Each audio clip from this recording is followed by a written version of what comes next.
anyone listening to the sound of my voice. I want to officially welcome you to another episode of my podcast, the Next Generation Orientation Podcast. And on today's episode, we'll be talking about emotional intelligence.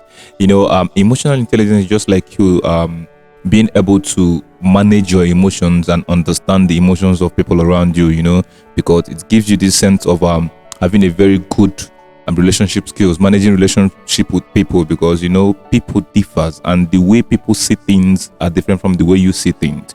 So the way people react to things are different from the way we do react to things. So it's very important that we try to understand what emotional intelligence is all about, so that it can help us to strengthen our communication skills and our relationship skills and friendship skills with other people, business partners, family and friends and all that. So on today's episode, we're talking about this with Priest, my bro. After a very long time, we missed you on this podcast, brother. You shared one mad happens to be one of my best episodes, Fighting to Listen. Right. Yeah, Fighting to Listen. Yeah, trust me, it happens to be one of my best episodes so far, because sometimes I reminisce on that topic. It's what you shared there is something that I learn from it every day. Oh, amazing. Yeah, thank you so much for honoring my invitation one more time. I really appreciate my bro. Good to meet you. Good to be here. All right. How is life? Amazing. Our FS trader. You're packing all the money in trade. Packing in the money with MT4. Yes, sir. So what's happening, my brother? I'm doing great. I'm doing amazing. You already know what time it is. Yeah, it's time to share the knowledge. Exactly. Yeah. Like so what actually made you want to talk about this emotional intelligence? All right. Emotional intelligence, also known as EQ, like the abbreviation. I know most people will be like, oh, it's supposed to be EI, but it's EQ, just like this IQ and this EQ. All right. So emotional intelligence is more like the ability for you to manage your emotions and the emotions of people around you. Exactly. Right. So that's just the simple and basic definition of emotional intelligence. And other than that, there are like 5 basic elements of emotional intelligence, which one of them is self-awareness. Second one is empathy. Social awareness, self-regulation, and self-belief. So when you understand yourself, you are aware of yourself, you know the things about you, so it will be able for you to know how to manage your emotions.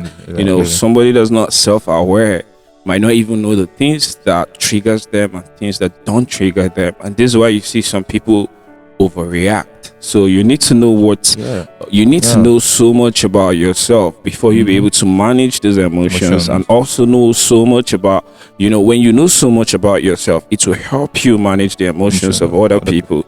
Because we're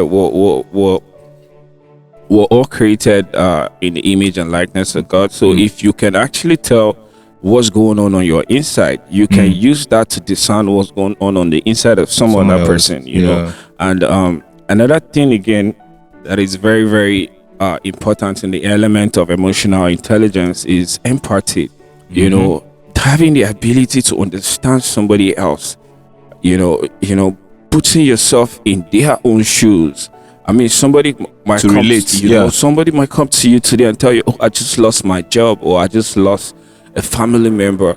It takes somebody that has empathy to know how that person is feeling about that particular time, and you have to put yourself in that person's shoes in order for you to be able to either relate or if it's, let's say somebody lost a family member and they are all sober and they come to you, you need to have that empathy to know, oh, this is how terrified this person is feeling right now.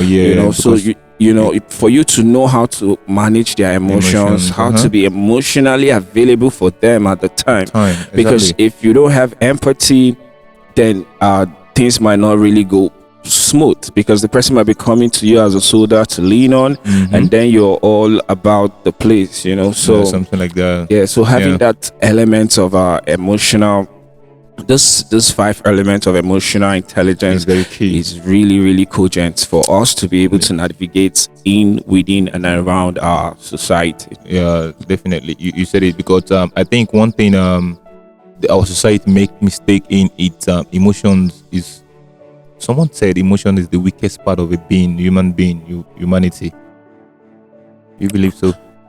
It depends. That's when it's not been properly managed. Right? Because we need our emotions, even to an extent. Most of these things have been written in the Holy Scriptures, but they more like were written in more like parables that you need somebody to help you explain them for you to decipher them properly. Because I'm sure there's a verse in the Scripture that says, celebrate when others are celebrating, be happy when others are happy, cry when they are crying, So it's more like another word for that. It's more like emotional intelligence. That's like EQ.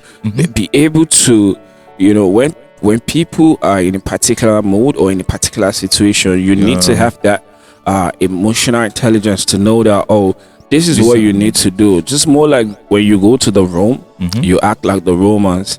So it has a lot to do with emotional intelligence, and it's not just about us. It's about everybody around you, because if you cannot manage your emotions properly, you might be having conflicts with the people around you, because you might not know when this person is sad or when the next person is sad or something, and you see these things happen in the society. You see it happens always. It happens always. You see it happen in homes. You see it happen in relationships where people are just, they're like two different worlds. You get me? So when you understand, when you have the ability to manage your emotion as well as you can manage the next person's emotion, you see everything. There's a saying that says there's nothing good or bad in nature simply by thinking that makes it so. You can throw. Wait, just chill. Chill. I think I want to grab that. You see, there's nothing good about the nature unless you can think it through. There's a quote. It's a quote. There's nothing. I think it's a quote from Emerson. Right? He said, "There's nothing good or bad in nature.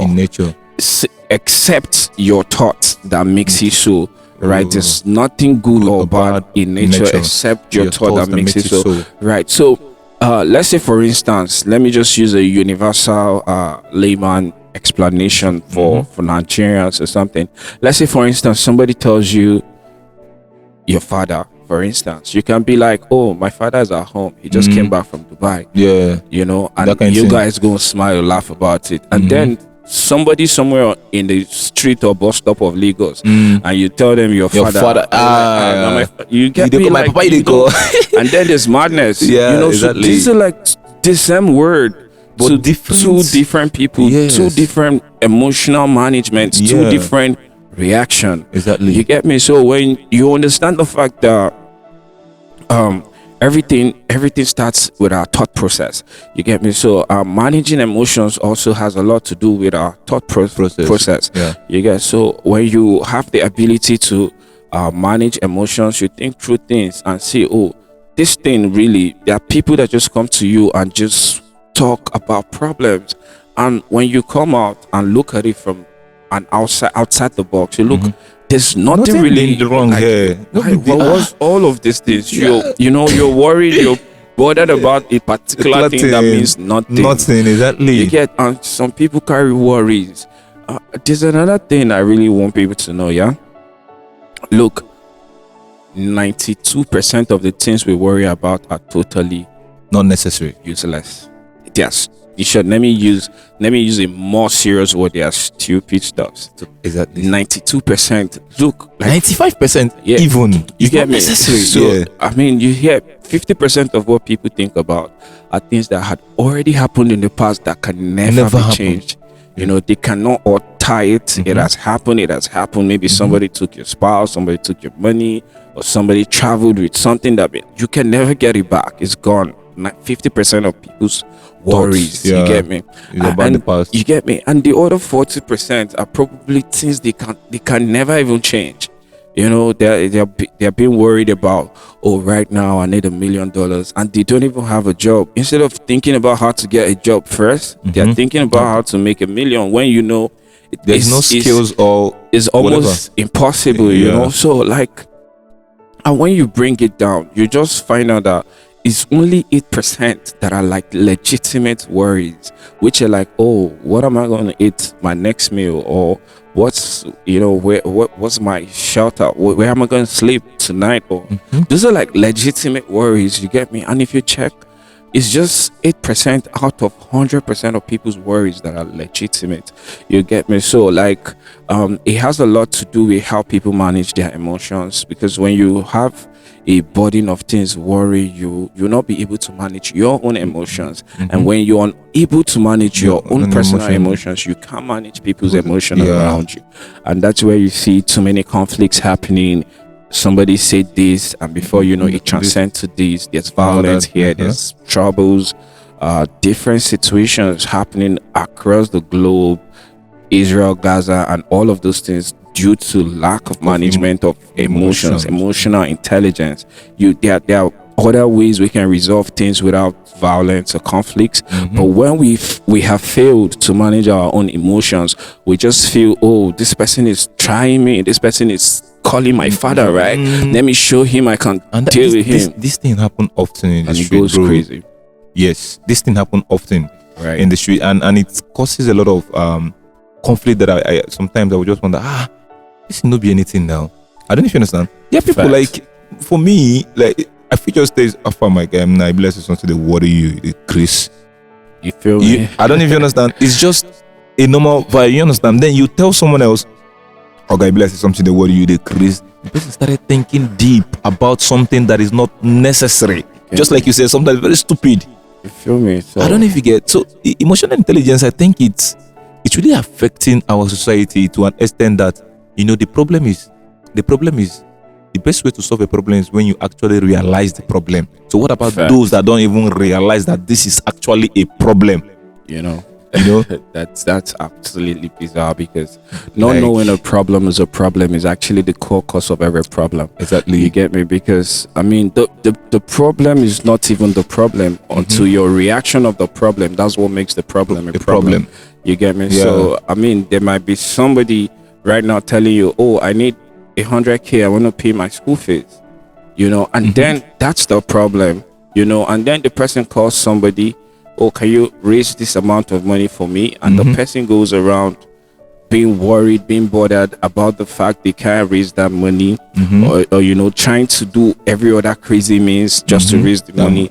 Now they are deviating from the main problem, they are creating another problem. So it's more of, you know, it's a catalytic reaction type of thing where people just over diagnose a situation. Exactly. Right. So and when we do all of these things happen because most people cannot really manage their emotions.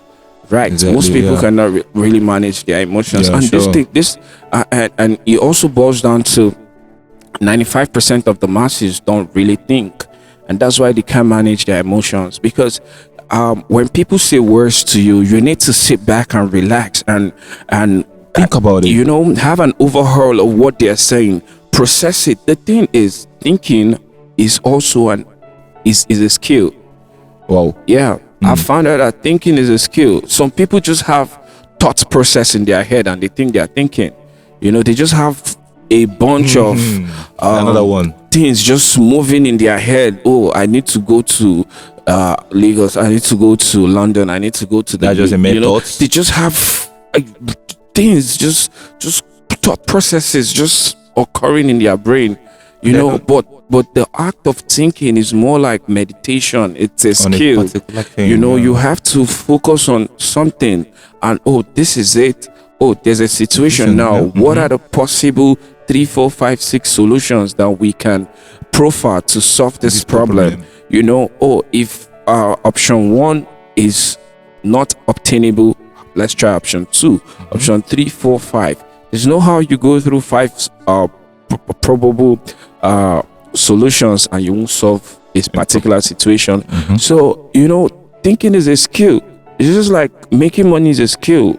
Trading is a skill, so you need to have that skill to be able to think properly. Yeah. And most people just think, oh, because you have something playing in your head, you are thinking. That's not thinking. That's just thoughts, just It's a method. rolling in your head. Exactly. You know, so the act of thinking is actually a skill.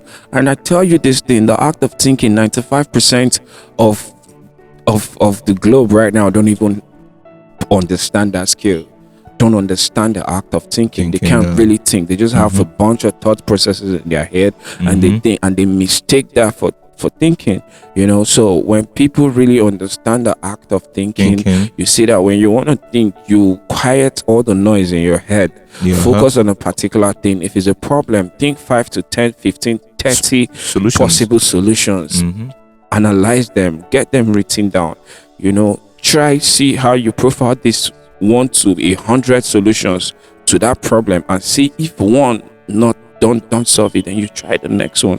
You know, so that's how you approach thinking. You get me? It's an act, and when you do this for like 3, 4, 5 situations, you become a master of the act of thinking, and by so doing, you can manage your emotions. That's when you can properly be emotionally intelligent. You know, applying the whole 5 elements of emotional intelligence. It's like, it's a self-awareness, self-love, empathy, social awareness, and the last one is self-belief.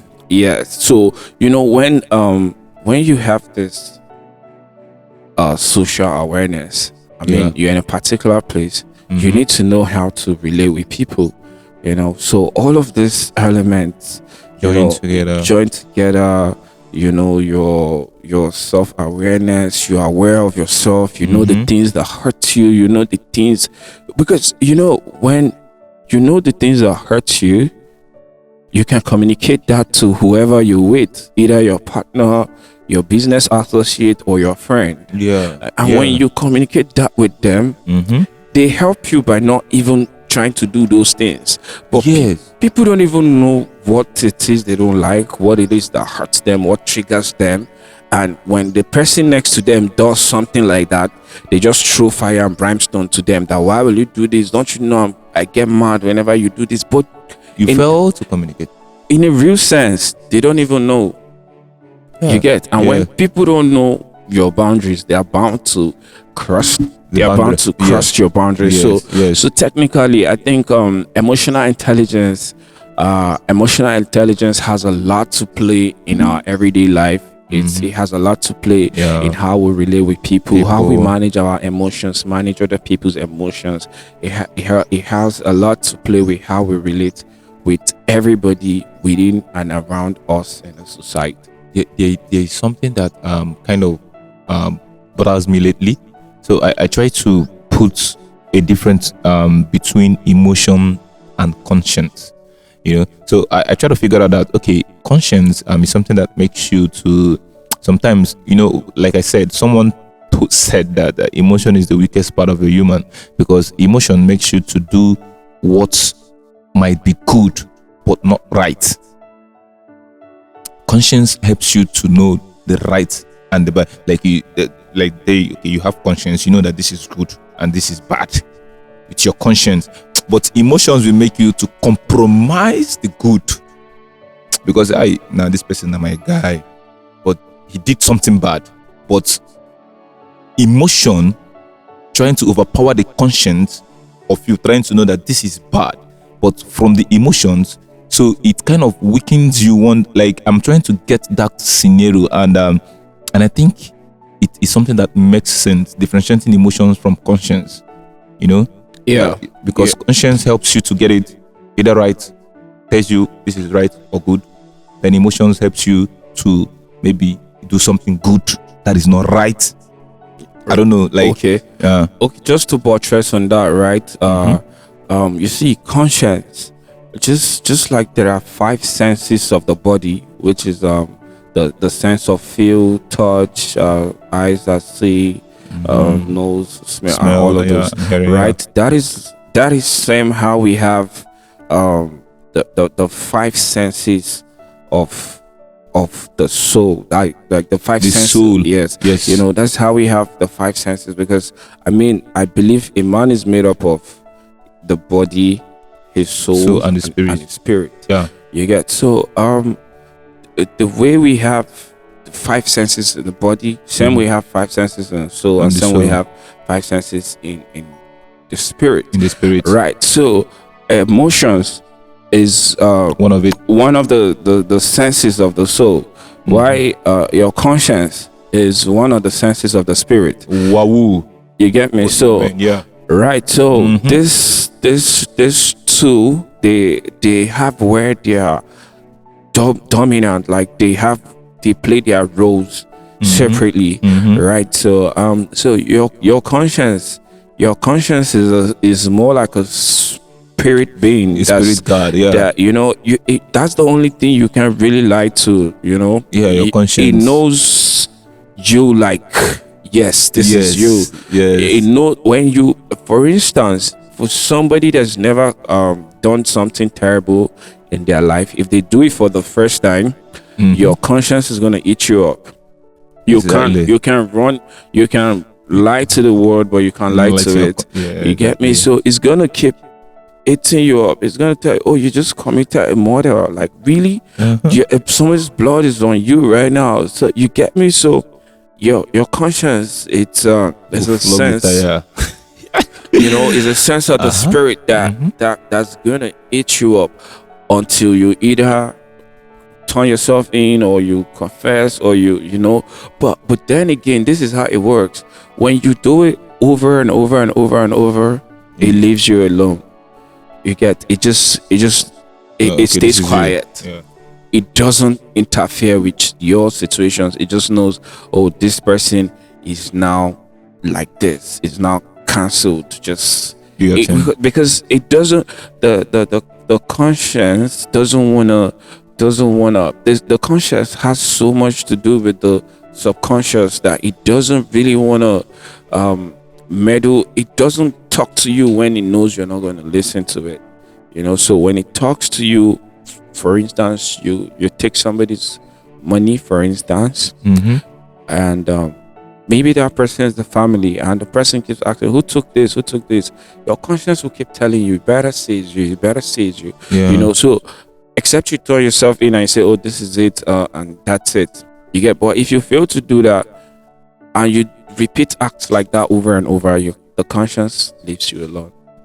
You know, you that, get? Yeah. So and just work like the subconscious mind. Exactly. When you put a lot of things in the mind and it just adapts it and take it. Yeah. Exactly. You get. So, but emotions, on the other hand, which is one of the senses of the soul, it's somehow we can control, not like we can manage it, in the sense that we have you know, we have some sort of management control over our emotions, you get. So we can use maybe our thought process to say, oh, I don't want to move like this, you know, I don't want to do this, even if I want to do it, you know. It's something we can really control. Yeah, we can manage it. But the conscience right now, it's more like an automated energy on the inside, you know, that tells you the truth. You get it. It tells you it's very, very active. It tells you when you're wrong or when you're right, or even before you get wrong, you know. Before you go to a place, it's more like there's something telling you, oh, this place, don't go there. If you don't listen and you go there, something wrong might happen. These are like the activities of your conscience. You see, so it plays its own unique role as much as emotions play their own unique role, right? So I think that's how you can compare the two of them. They are interrelatable, you know, but they actually work, you know, in opposite sides, you get. So but they are beautiful when you can differentiate them. Exactly. And know them. And when you can manage both of them, when your emotions talking to, when your conscience is talking to you, you know how to listen and what not to do. And when you're trying to manage your emotions, you know the thought process coming to you, and you know what and what not to do. So that's how you can compare the both of them. Yeah, exactly. So moving back to the emotional intelligence. So I think in one way or the other, the lack of emotional intelligence has caused us more harm than good, Right. in our society. I agree. Yeah, the lack of it. So because it's crazy out there that it sounds crazy that you might be, you go through something and you have this knowledge about this thing, and then the next person that you are relating with doesn't have that same knowledge. So sometimes it just becomes a clash, and you be like, God, I just wish. Sometimes people wish I just wish this guy could just know. I'm always in that position that I just get this thing, and sometimes you just get to meet people around you that don't actually understand that particular thing. So you just sound, you might be sounding so weird and odd because in the midst of five, you know what you're doing, you know what you're saying, but some people don't understand that because of that. So I think a lot of times lack of emotional intelligence have cost us a lot in our society that we don't even know. Yeah. Right.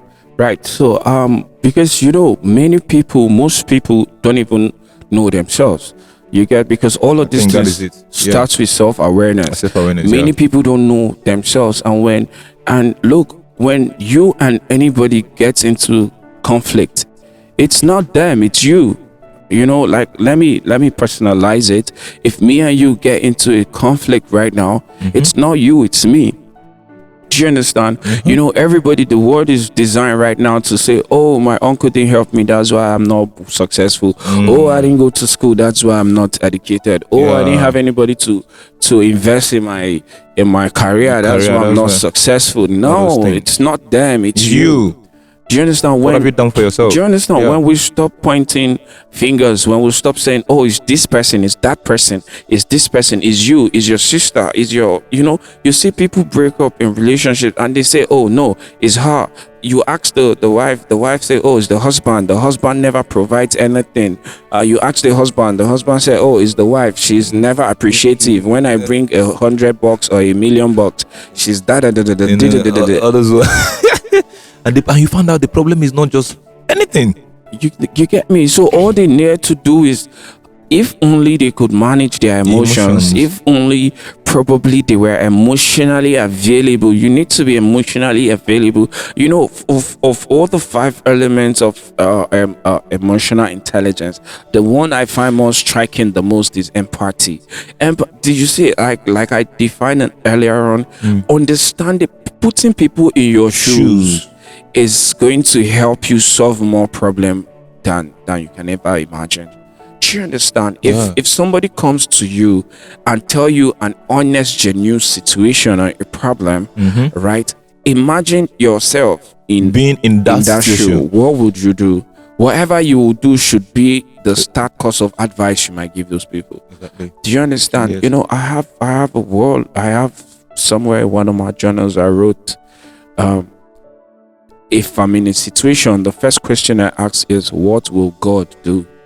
You know what I'm saying? With him. Yes, I'm created in God's image, so I should think like him. I should act like him. You get me? So what will God do? Like, whenever I'm stranded in a situation, which I almost never, but whenever I find myself in situations, I ask myself, what will God do? Like, the ability to think like God will help you know how to manage some things supernaturally.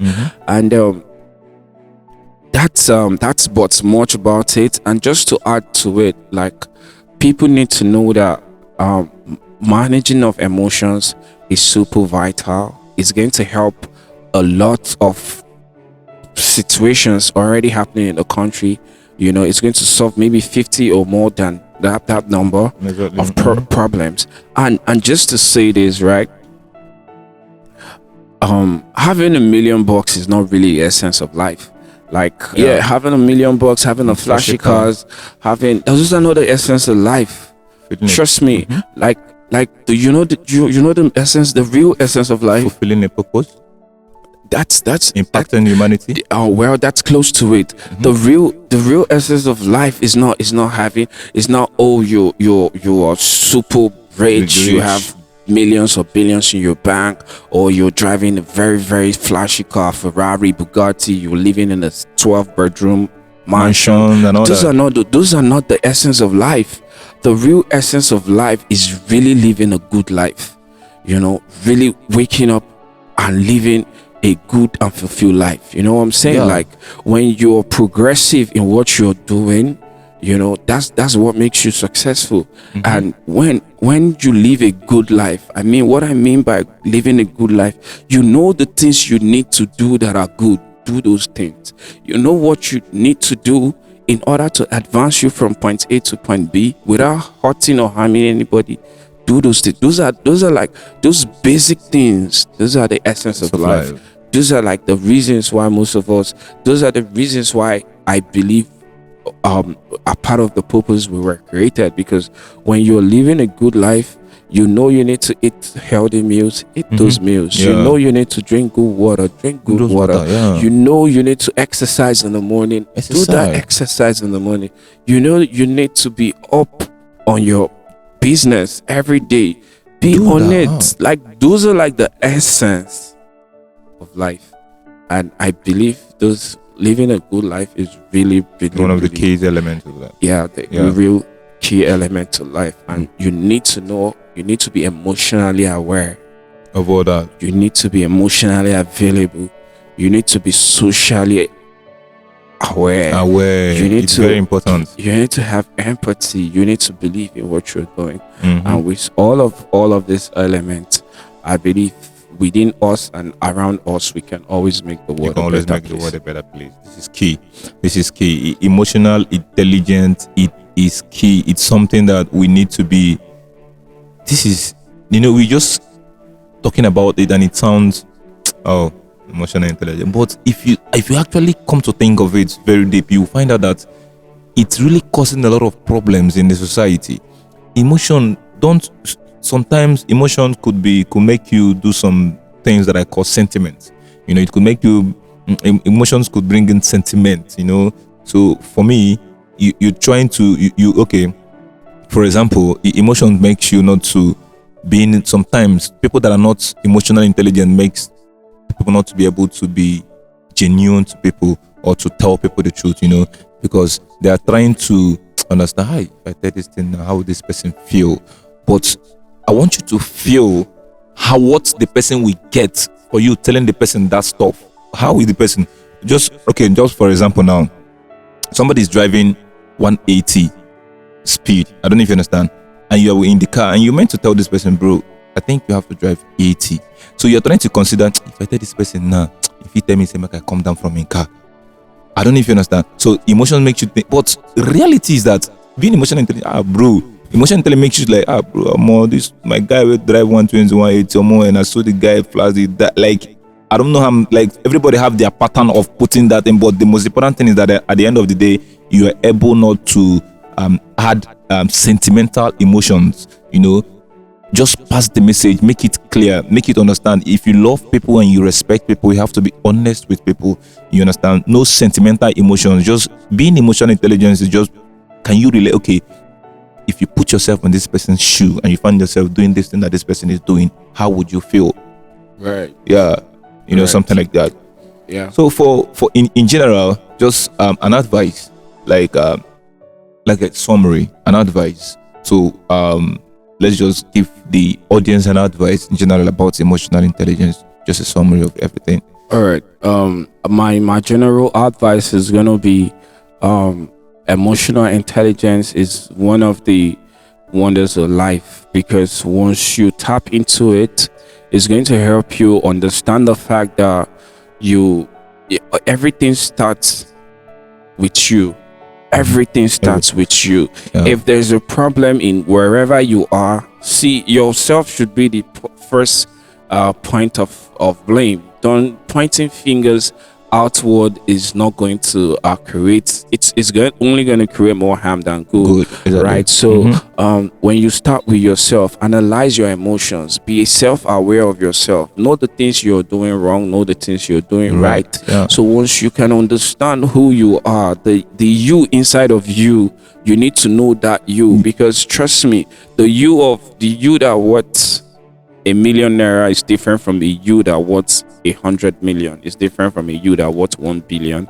So understand that side of you, and see that as we grow in life, we more like we degenerate, we get into something different, we are learning who we are every day. So you need to be self-aware of yourself. Once you're self-aware of yourself, then for the ability for you to manage your own emotions without criticizing anybody around you, without pointing fingers, is going to help you be a good judge of other people's character, be a good it will be easier for you to discern other people's action. And the good thing about emotional intelligence is that it helps you live where you're not supposed to be. It helps you not force yourself into small circles, because trust me, life is very, very it's unique when you know when and when not to be in a particular place. Emotional intelligence is going to help you.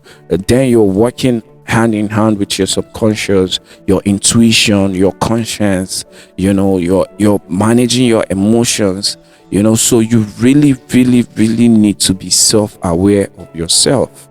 Once you're self-aware of yourself, then possess another level of empathy. When people bring situations to you, put yourself in their shoes. If it's something that should be a good place to start, so having all of these elements, these characteristics, embodying them in one form, it's not easy. It's not like easy. I said, but practice makes perfect. Tell yourself, the next 30 days I want to be emotionally aware of my environment. I want to practice, because all of these things, they're like skill sets. You need to put an act to it for you to understand it.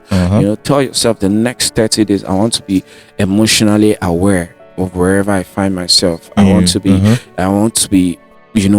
physically, I want to be emotionally available. When people talk to you, or you're putting calls through, be emotionally aware of your situation, your environment, your presence, the you in you. Don't be absent-minded. That can be a good place to start. So when you practice this thing for the next 30 days, any day you notice that you were absent, you start all over from the plan. You start all over again from day one until you get it right. Until the next 30 days you were emotionally available, either in your office, your home, your house, your activities, what you want to do. Once you can do that for 30 days, it becomes a habit. When you move it to 90 days, it becomes a lifestyle, and you see that you're emotionally aware in every way. Wow. This is amazing, my bro. Man, it's always a good and a wonderful moment with you, my brother. Thanks. This is deep. It's clear. So I trust anyone listening. Let's just try these things out. Let's just give it a try. So let's just give it a try. Being emotionally intelligent is very key. It's very important. It's very essential. It helps you growing. It helps you in all areas of life. It's something that you will never regret knowing. So thank you so much, bros. Once again. Priest, my guy. I really appreciate, brother. Thanks for the knowledge. Thanks for the knowledge. I don't take this for granted. So once someone is able to bring out his or her time to share what he or she knows, it's really inspiring to the society out there. It motivates me to want to this is amazing. So we can actually help each other. We can actually help each other. As you're talking, I'm learning, and as people are listening, they are also learning. So thank you so much once again. And for anyone listening out there or watching out there, I want to specially thank you for joining me on this episode. I believe you've learned a lot from this episode.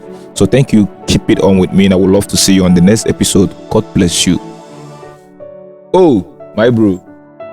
This is amazing. We did like